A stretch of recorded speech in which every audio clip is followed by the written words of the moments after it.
Hello? Who is this? You were on your way home when you died. It was a car accident. Nothing particularly remarkable, but fatal nonetheless. You left behind a wife and 2 children. It was a painless death. The EMTs tried their best to save you, but to no avail. Your body was so utterly shattered, you were better off. Trust me. And that's when you met me. What? What happened? Where am I? You died, I said, matter-of-factly. No point in mincing words. There was a truck, and it was skidding? Yep, I said.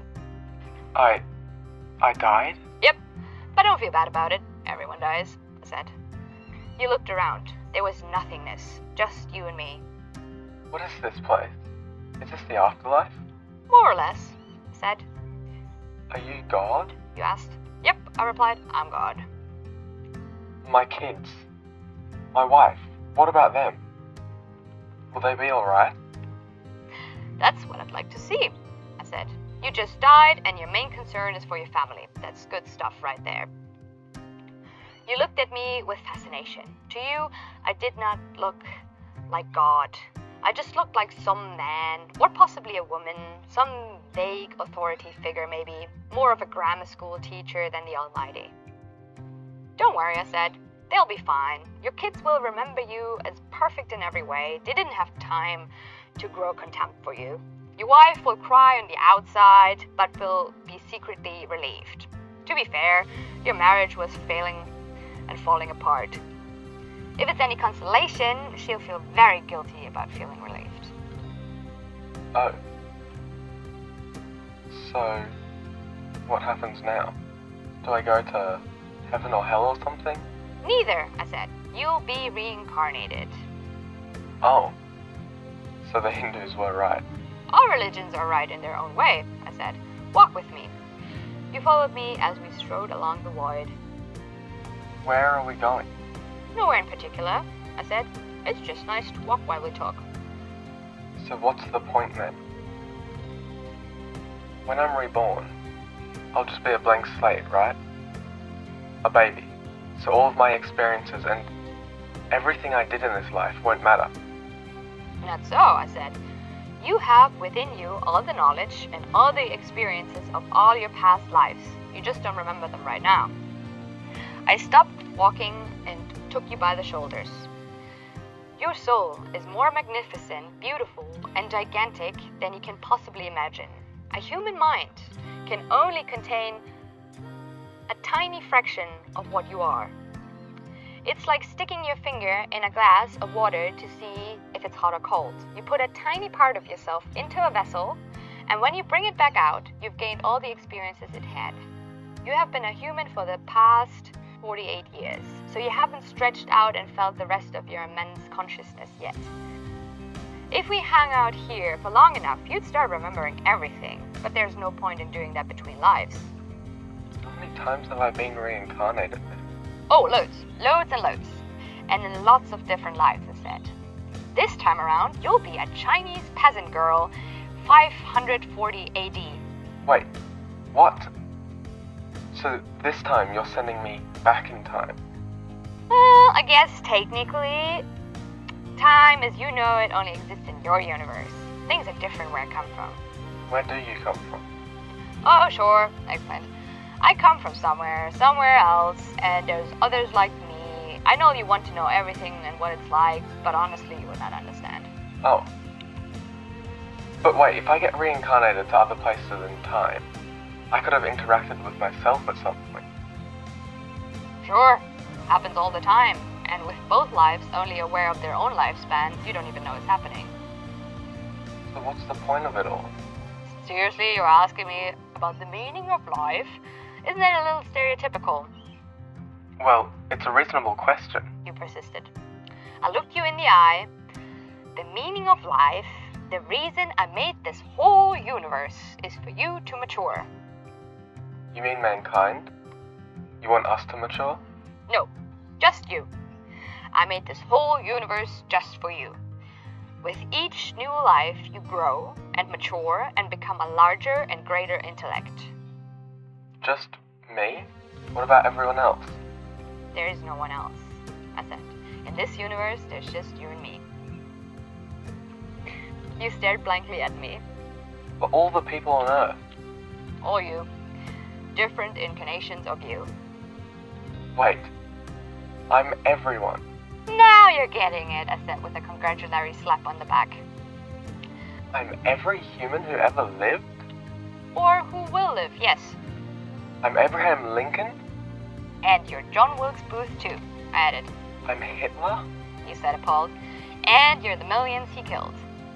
I'm Jesus. And you're everyone who followed him. You fell silent. Every time you victimize someone, I said, you're victimizing yourself. Every act of kindness you've done to yourself. Every happy and sad moment ever experienced by any human was or will be experienced by you. You thought for a long time.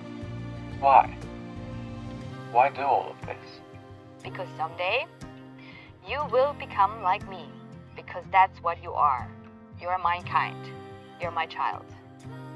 Whoa. You said, incredulous. You mean I'm God? You're still growing. Once you've lived every human lifetime through all time and all space, you will have grown enough to be born. So, the whole universe, it's just... An egg, I answered. Now it's time for you to move on to your next life.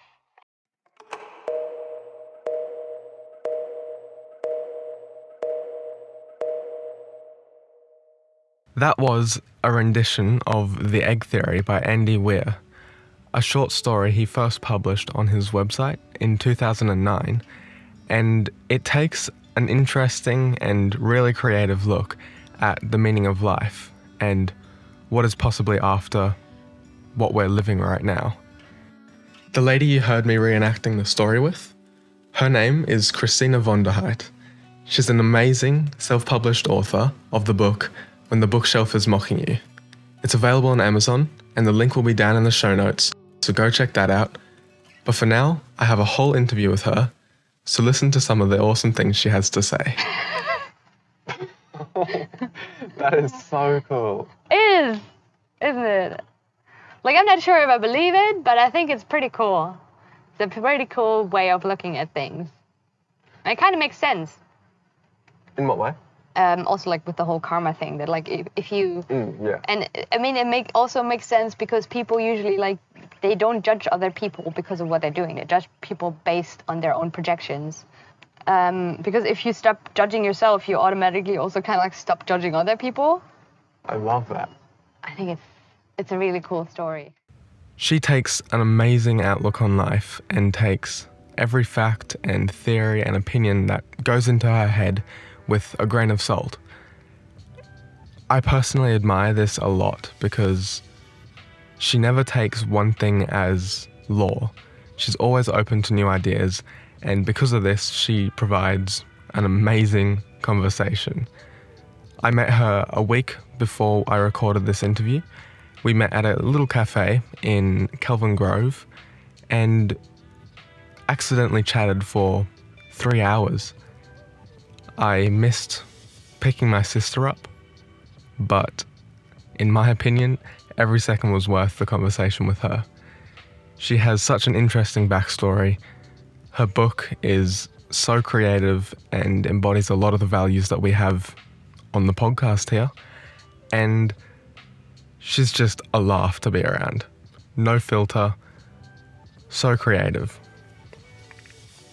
So we met at this cafe, and then after finding out how amazing she was, I decided to ask her if she wanted to do an interview.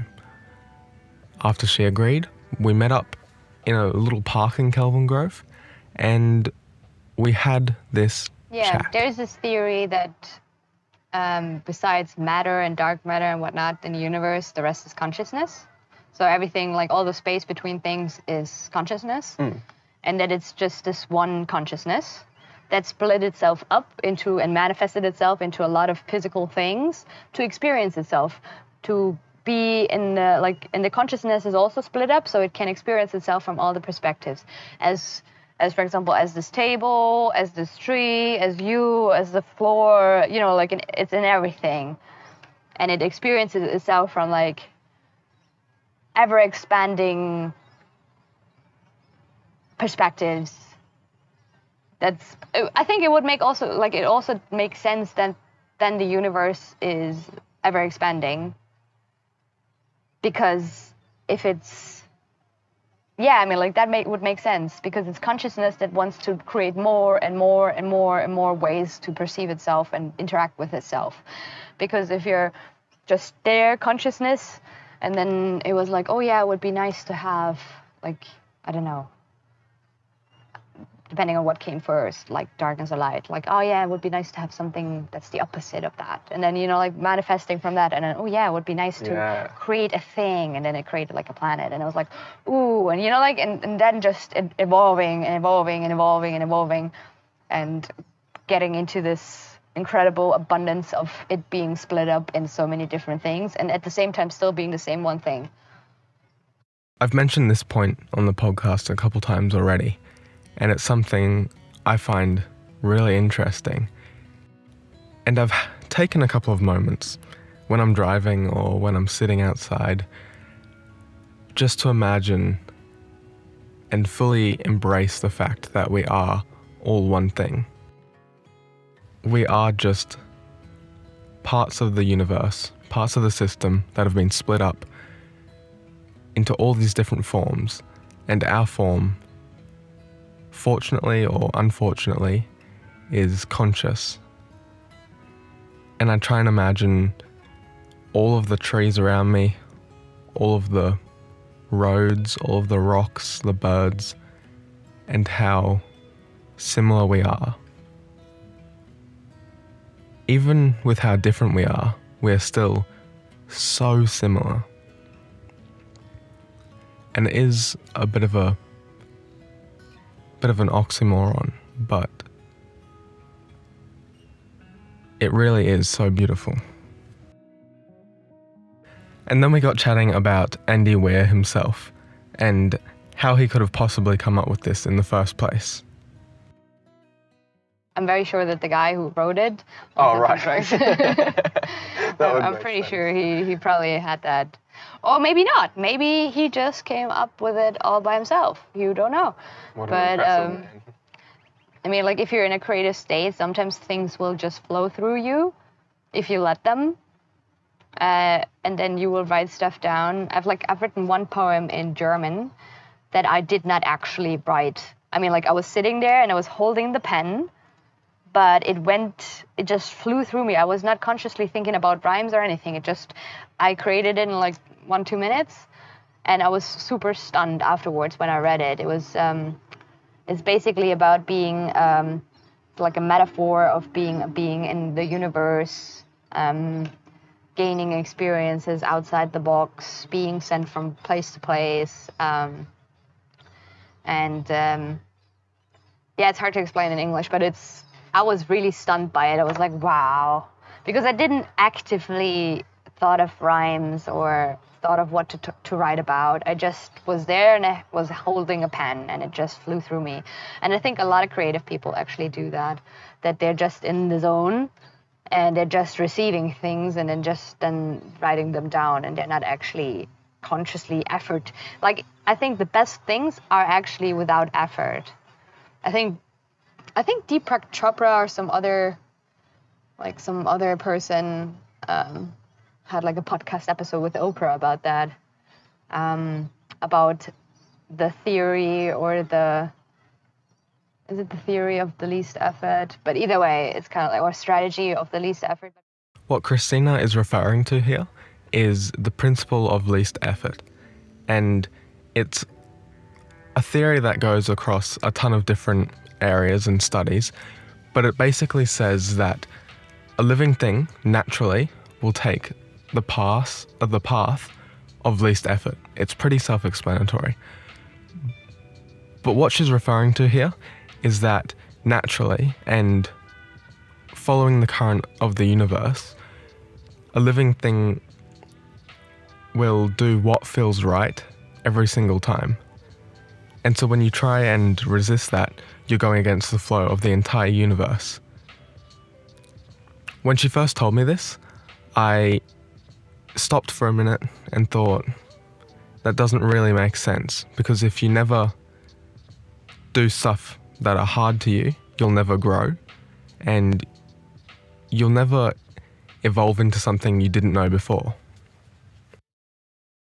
Basically that the less effort you put into something, the better it actually can become. You know, if it's just flowing. Right. If it's effortless, then it will be great. Yeah. And everything should be actually effortless, because effort always means that you're in resistance to your abilities or to what is, and that you're making it harder than it needs to be. And that if it's effortless, it is pretty much, if you believe in souls, what your soul wants. It's like you're signed to go with that. Is it effortless? Yes, do that. And this really challenged me when I first heard it.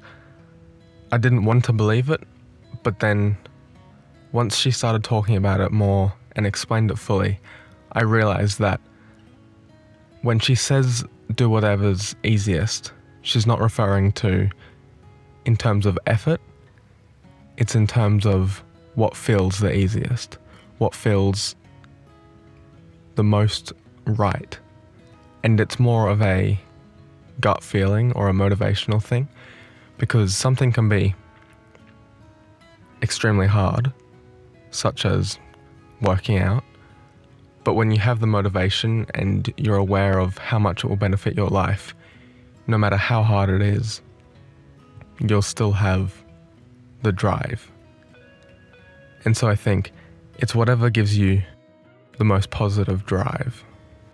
I've learned a lot through watching videos or watching documentaries or even movies. Through movies, I've learned how to build stories, for example, because I've watched a lot of movies, and at some point you realize, oh, there's a pattern that keeps repeating. It's like, it has a name, like this blah, blah, blah, bliss catharsis kind of blah, blah, blah scheme. I forgot. But it's basically like you have the hero, it's the hero's story. You have like the hero being in a village, and then like something bad happens, and it overcomes that bad thing, and then it ventures out into the world, meets wise guys on the way, kind of like has bigger struggles, overcomes those bigger struggles, and then at some point comes back with all the knowledge gained and teaches his village. And that's in a nutshell, because my brain always remembers half, which is also why I usually write it down. It was really funny listening to Kristina and hearing all these awesome things she had in her head, and then all of the things that she couldn't tell me because she'd forgotten them. And it really made me wonder how much she really learnt in her lifetime that she just couldn't tell me. So it was a bit of a bait, but I was grateful for all she could tell me. And so on the topic of movie templates, we got talking about other forms of communication and other texts. We got onto the form of speeches, as I told her one day I'd like to do a speech in front of a national or international crowd. And she gave me some really good advice.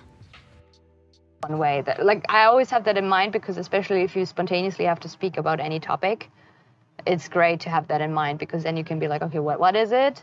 You explain that. Why is it important? You explain that. And then what next?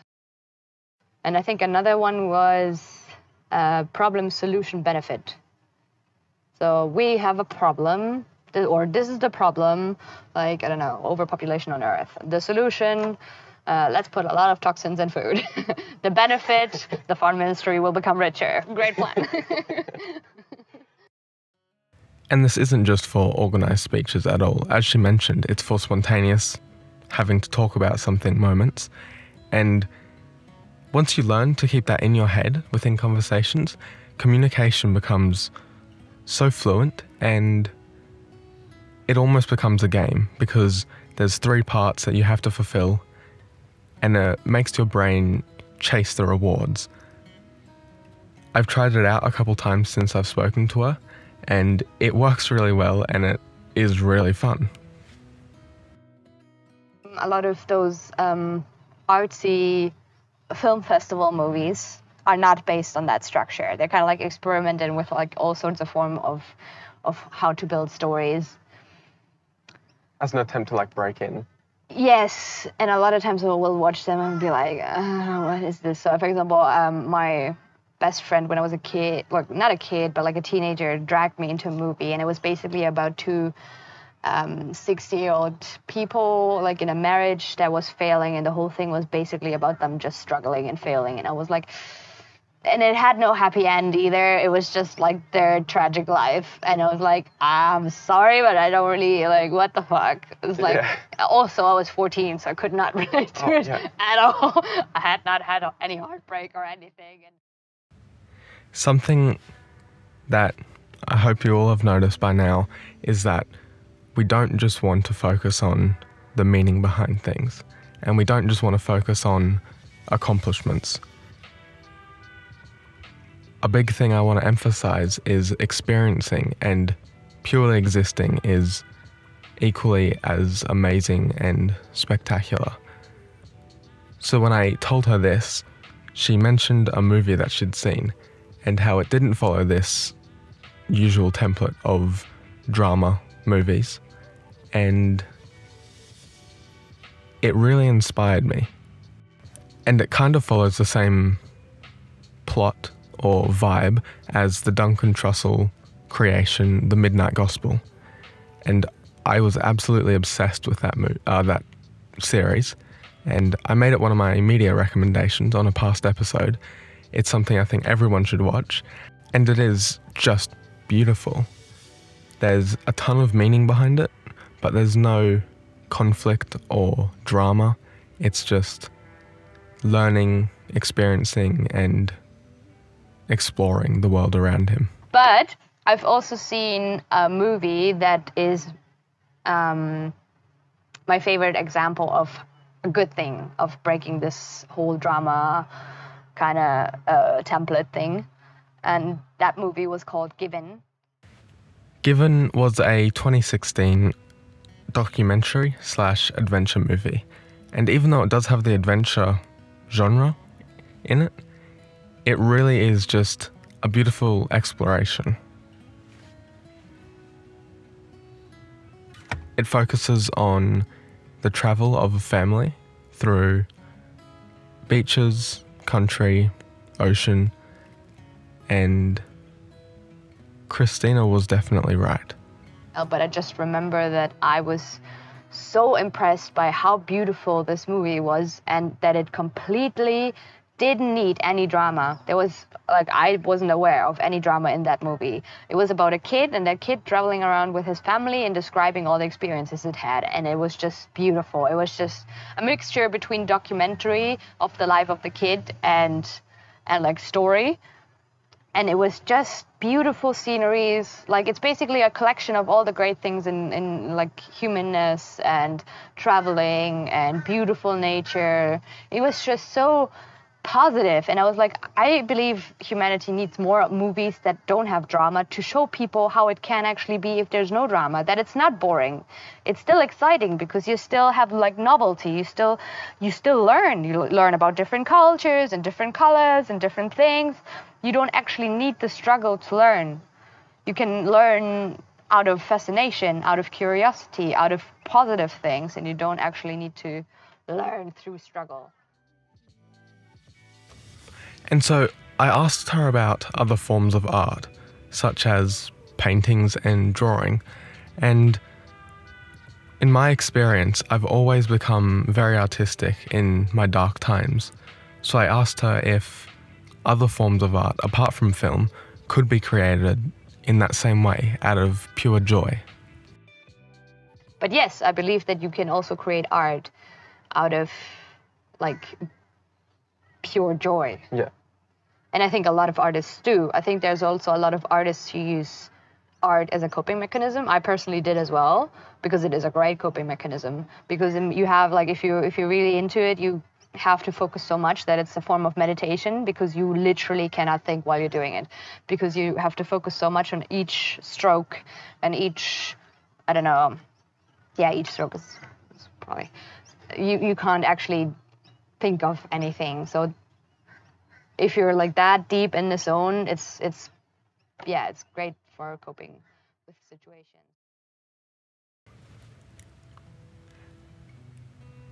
For me, this has been bonsais. I love gardening. My mum is an avid gardener and she had me out in the garden most weekends when I was younger. Now that I'm older and I've gone through a few mental health issues, I found that looking after bonsais, clipping, pruning, repotting them, watering them every day, monitoring their moss growth is definitely my form of meditation, and it is so relaxing for me, and it actually helped me get through some of the darkest times.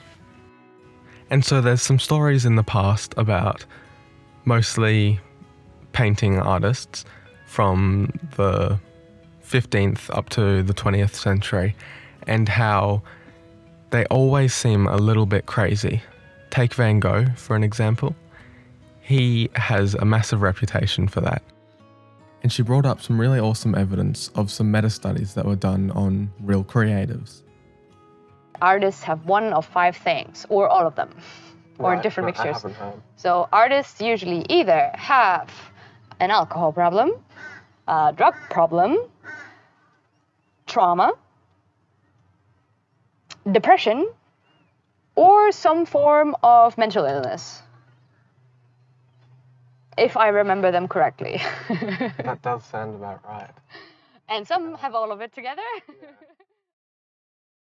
These days, I think that stigma around artists has definitely evolved and even been removed from our society in parts. There's so many artists that create beautiful works of art that don't come from a place of darkness and that are actually a source of joy within a world of darkness. There's so many things in the news and in the media that get us down and cause actual mental health issues day to day.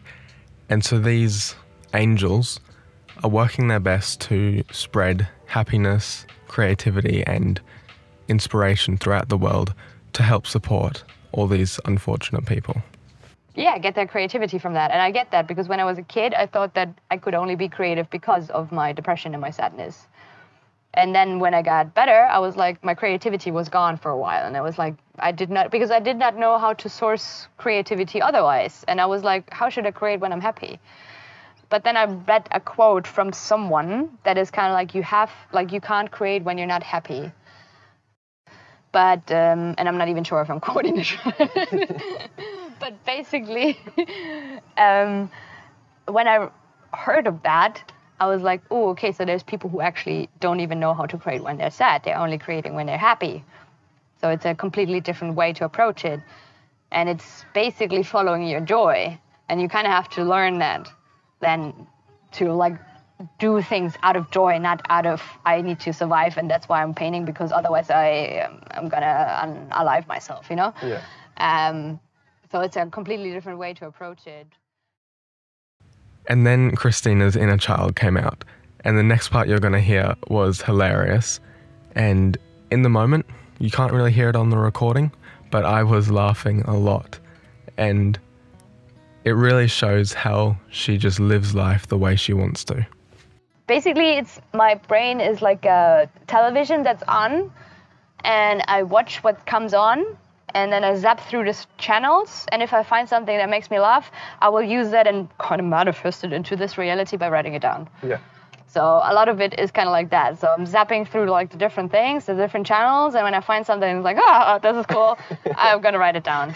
Same thing like with drawings. For example, you I don't know, just randomly pick up a canvas and then throw colors at it in a way that's fun to you, and be like, you know, like not because you want to create something that needs to be good or anything, completely without the intention. Should always be just to have fun with it, and then just throw colors at it, and then maybe draw something in there, like maybe draw a penis in there, whatever makes you fun, like like a lot of people whatever creates joy for you in that moment, and if it makes you smile or laugh, then that's perfect.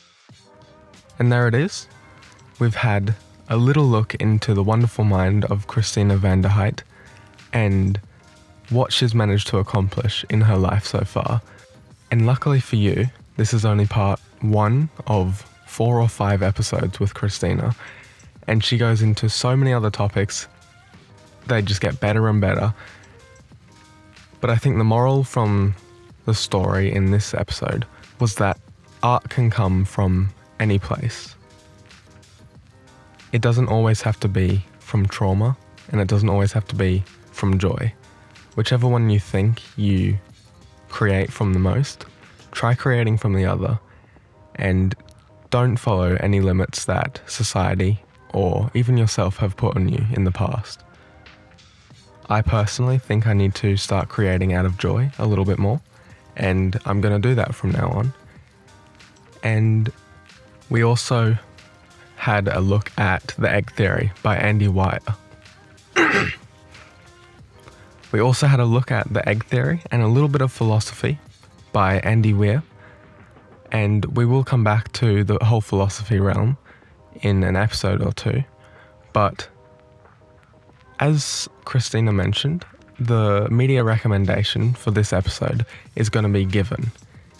It's a 2016 documentary/adventure film, and she said it was not on Netflix anymore, but I'm sure we can find it somewhere.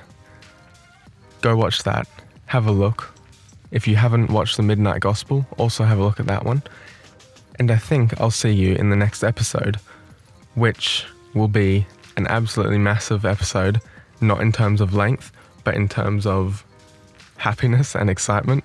I've got some amazing news that I've wanted to tell the whole world for a week or so now, and it's going to be crazy. So thank you so much for listening to The Philosophizers. I hope you enjoyed this. Kristina has her book, When the Bookshelf is Mocking You, which is an awesome compilation of her poetry, which really promotes being yourself and not always aiming for perfection. We'll have a deeper look into it in one of our next episodes with her. But for now, I love you all. Have a great week, and I'll see you next time.